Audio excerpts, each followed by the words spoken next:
Hello everyone, my name is Dakar and I'm in electrical engineering, and for this project I was in charge on the electronics and the wiring.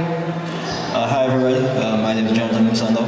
I'm a computer scientist here at DAUST in 4th year. So I've been involved in this project by working on the computer science part. The project is a class from engineering 4. So we've been working by combining the three majors that we have here at DAUST. So this project has taken on the procedure to finish this, to complete this project has taken on 5 months in order for us to complete it. So we've been working in the first semester we had a goal to reach, and then the second semester was to finish the prototype here from top to bottom.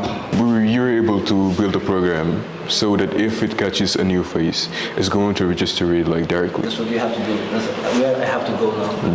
Because this is happening now. Yeah. So this is technically just if we register people and we put it in the database already. So there is no more people that are coming in. The reason why we only work on the first prototype, because our first prototype, how it's working is I can register device and like it's working. I see. But the reason why is when in deployment, no one can use the same way we're doing it right now. So that's the reason why we definitely need to decentralize actually. This is what we are calling is decentralizing. To decentralize the whole system. So in the engineering design process, so the design of the prototype was a long process. The beginning, however, was being able to analyze all of our need and where we'll be heading, which means that we had to, first of all, represent the turnstile and also the casing for the camera that you're able to see. So we also had other components, electrical components, such as the camera that is on top and the ultrasonic sensor that is at the bottom. In the inside, which we're going to show you right after, was a little bit more complex part because we had to put some space for some materials that we're not able to see, such as the Raspberry Pi and the Arduino Uno, and also prepare some spaces for the wiring so that the wall system and wall architecture would be neat and nice.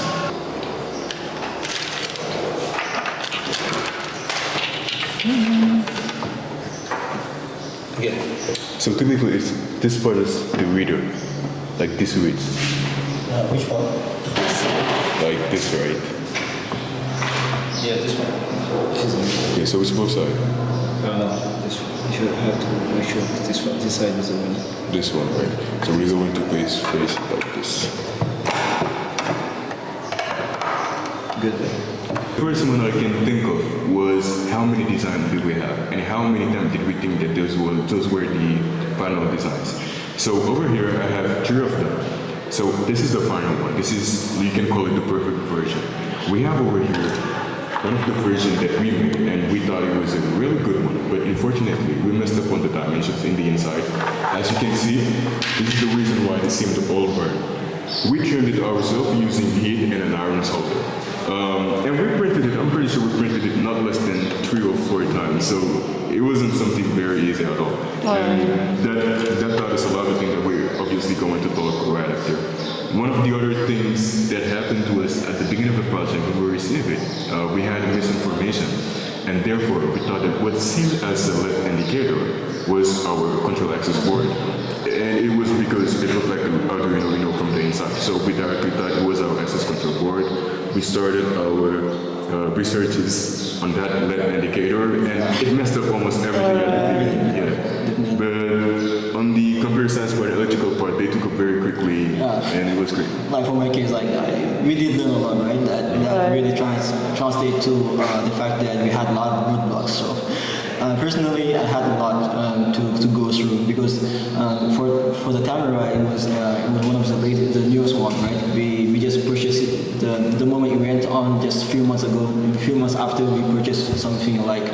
Then I had to. There were just less documentation.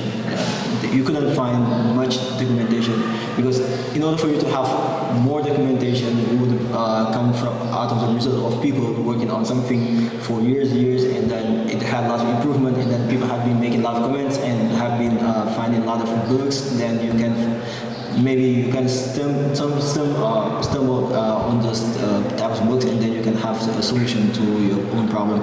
Then me, unfortunately, I was one of those first people to encounter this first type of device.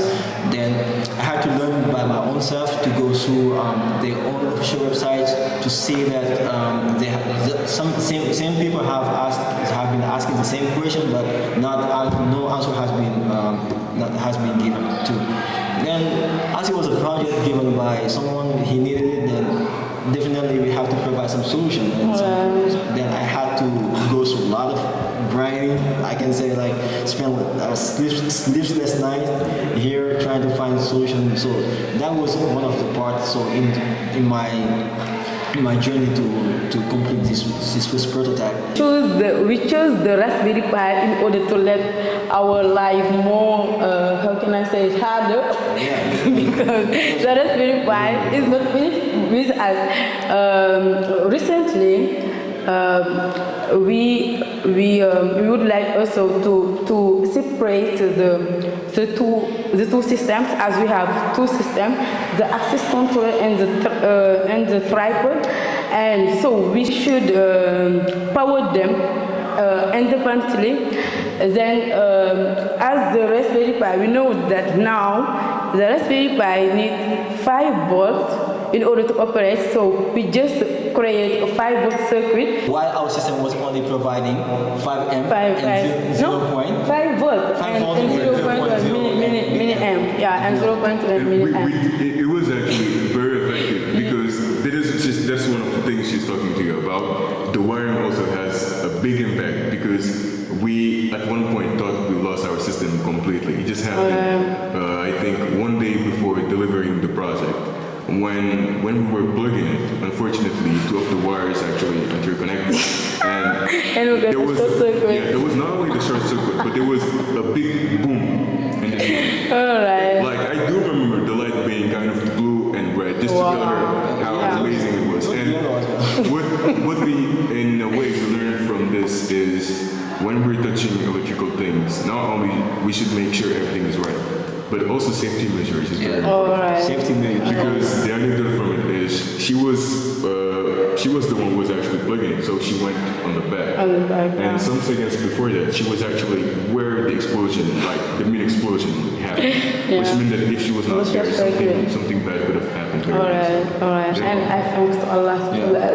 Other people may learn from that, and that's really, those roadblocks, we are only talking about them because we know that it provides us more experience. So we now in the future we will make that same mistake. We really make a lot of research, know about all the specificity that we need about any type of device elements, and also all the time dealing carefully with electricity because electricity can completely burn out everything and mess up with the project. Just it was just hours before our exposition day, and we didn't present just because of electricity issue. Then you have to be very careful about what input voltage you're giving to your device. Then it would really ensure you. I want to also add something about the Raspberry Pi. We give it a 5 voltage, but why it doesn't work? Because, as I said earlier, so it needs 2 amp, and we spend the whole night and the half of the day figuring out why it's not working, and then we suggest we can have a multimeter and then check out the voltage and the current. And when I check out the current, I see that we have the voltage is right, but the current is 0.1 milliamp. And I thought to myself, maybe I should look to the datasheet of the Raspberry Pi in order to know why it doesn't work. Because everything seems very fine, and the tripod did not work.